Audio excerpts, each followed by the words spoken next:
Hello दोस्तों, आप सभी का हमारे YouTube channel Veeri math classes पर स्वागत है। हमारा टॉपिक है भारत का संवैधानिक विकास और आज इसमें पढ़ेंगे हम चार्टर एक्ट 1853। ठीक है, देखो उसमें क्या क्या चीज लिखी हुई है वो हम पढ़ के आपको बताते हैं। जो भी समझाने वाली बात होगी वो आपको समझाएंगे। देखो पॉइंट नंबर 1 लिखा है, यह 1793 से 1853 के दौरान ब्रिटिश संसद द्वारा पारित अंतिम अधिनियम था। ठीक है, इसके बाद 1853 के बाद क्या हो गया था, स्वतंत्रता संग्राम 1857 वाला, और उसके बाद आ गया था भारत शासन अधिनियम 1858। ठीक है, तो इसलिए ये क्या है, ये ब्रिटिश संसद द्वारा पारित अंतिम अधिनियम। ठीक है,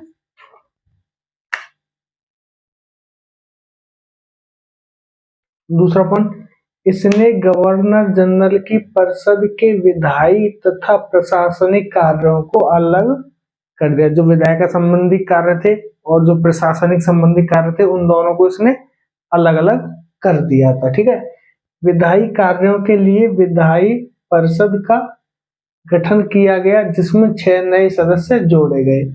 और जो ये 6 नए सदस्य थे वो कौन कौन थे, एक सदस्य उच्चतम न्यायालय के मुख्य न्यायाधीश, जो कलकत्ता में उच्चतम न्यायालय था उसके मुख्य न्यायाधीश थे। दूसरे, एक सदस्य उच्चतम न्यायालय के अन्य न्यायाधीश, एक सदस्य हो गए मुख्य न्यायाधीश और एक सदस्य हो गए अन्य न्यायाधीश। जो 4 सदस्य थे वो थे बंगाल, मद्रास, मुंबई तथा आगरा। आगरा को और क्या बोलते थे, उस उत्तरी पश्चिम सीमा प्रांत क्षेत्र, उत्तरी पश्चिम सीमा प्रांत क्षेत्र। आगरा वाला एरिया, कहीं आगरा लिखा मिलेगा, कहीं आपको मिलेगा उत्तर पश्चिम सीमा प्रांत क्षेत्र। ठीक है, तो वहां की जो सरकारें थी, बंगाल, मद्रास, बंबई और आगरा की जो सरकारें थी, उनके द्वारा इन 4 सदस्यों का चयन होता था, वो मनोनीत करके भेजते थे। तो इसका मतलब क्या हुआ, देखो इसमें बंगाल, मद्रास, बंबई, आगरा पहली बार अलग से इस परिषद को भारतीय केंद्रीय विधान परिषद नाम दिया गया।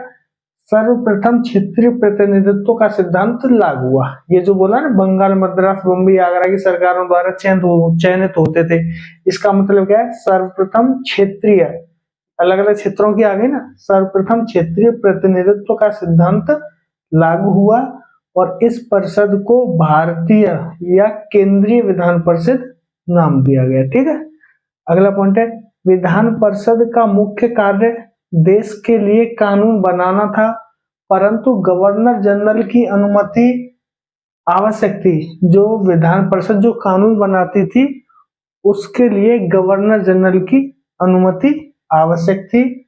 गवर्नर जनरल वीटो भी लगा सकता था, वह मतलब गवर्नर जनरल वीटो भी लगा सकता था। इसका मतलब क्या है, वो विधायक का जो विधान परिषद थी उसके द्वारा जो विधान बनाया जाता था उसको मानने के लिए वो बाध्य नहीं था।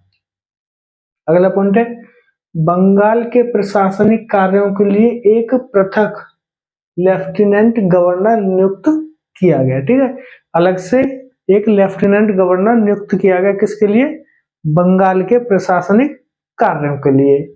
इसके बाद विधि सदस्य को गवर्नर जनरल की परिषद का पूर्ण सदस्य बना दिया गया। इसका मतलब 1863 में 1833 में जो हमारा चार्टर एक्ट आया था उसमें जो विधि सदस्य था उसको केवल एक तरह से विधि विशेषज्ञ के रूप में शामिल किया गया था, वो उसमें कोई वोट वगैरह नहीं कर सकता था। लेकिन इसमें क्या किया, विधि सदस्य को गवर्नर जनरल की परिषद का पूर्ण सदस्य बना दिया गया। नेक्स्ट पॉइंट है, कंपनी के कर्मचारी नियुक्ति के लिए, कंपनी के कर्मचारी नियुक्ति के लिए सीधी भर्ती के स्थान पर प्रतियोगी परीक्षाओं को आधार बनाया गया। अगला पॉइंट है, ये वाला पॉइंट है, कंपनी के कर्मचारी नियुक्ति के लिए सीधी भर्ती के स्थान पर प्रतियोगी परीक्षाओं को आधार बनाया गया। इसमें ये 1833 में भी था, 1833 में भी ये प्रावधान किया था, लेकिन डायरेक्टर जो कंपनी के निदेशक थे, जो डायरेक्टर थे, कोर्ट ऑफ डायरेक्टर जो था, उसने इस चीज का विरोध किया जिसकी वजह से ये प्रावधान लागू नहीं हुआ था, लेकिन इसके बाद ये प्रावधान लागू कर दिया था।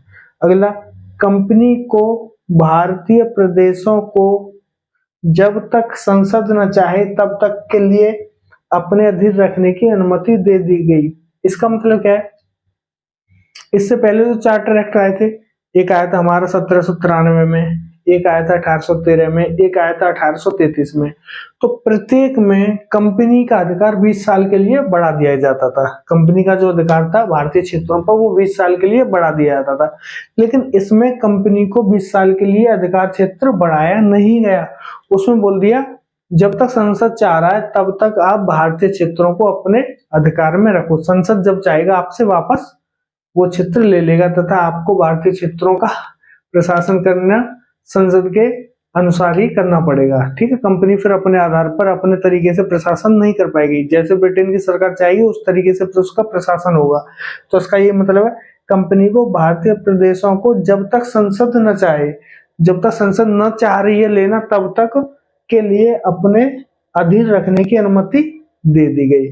नंबर 11वां, नियुक्तियों के मामलों में डायरेक्टरों का संरक्षण समाप्त कर दिया गया। यही मैंने बताया था। यहाँ पे क्या है, देखो ये वाला क्या, कंपनी कर्मचारी नियुक्ति के लिए सीधी भर्ती के स्थान पर प्रतियोगी परीक्षाओं को आधार बनाया गया। ये 1833 में भी बना था, लेकिन वहां पर जो डायरेक्टर थे, कंपनी के डायरेक्टर थे, उन्होंने इस चीज का विरोध किया, जिसकी वजह से वहां पर ये लागू नहीं हुआ। लेकिन यहाँ पे क्या किया गया, कंपनी के जो डायरेक्टर थे उन्हीं का ये इस मैटर खत्म कर दिया कि वो नियुक्ति के मैटर में वो कुछ नहीं बोलेंगे, इसलिए ये प्रतियोगी परीक्षाओं को आधार बना दिया गया। तो चार्टर एक्ट 1853 के जो भी मेन पॉइंट थे, जो एग्जाम के लिए जरूरी थे, जो एग्जाम में आने का जिनका चांस ज्यादा है, वो सारे पॉइंट मैंने आपको बता दिए। आशा करता हूँ ये चीज आपके काम आएगी, आपकी समझ में भी आई होगी, और आपको हमारा वीडियो अगर अच्छा लग रहा है तो हमारे वीडियो को लाइक जरूर करें तथा कमेंट करके बताएं कि आपको फिर भी अच्छा लगने के बाद इसमें आपको क्या कमी दिख रही है, जिससे कि वो हम दूर कर सकें। अगर आप हमारे चैनल पर पहली बार आए तो हमारे चैनल को सब्सक्राइब करें, बेल आइकन दबा दें, जिससे कि हम जो भी वीडियो अपलोड करें उसका नोटिफिकेशन आपको मिल जाएगा। हमको शेयर करके हमारे चैनल को दूसरे लोगों तक जरूर पहुंचाएं। आपकी मदद से ही हम दूसरे लोगों तक जल्दी से और आसानी से पहुंच पाएंगे। धन्यवाद। जय हिंद।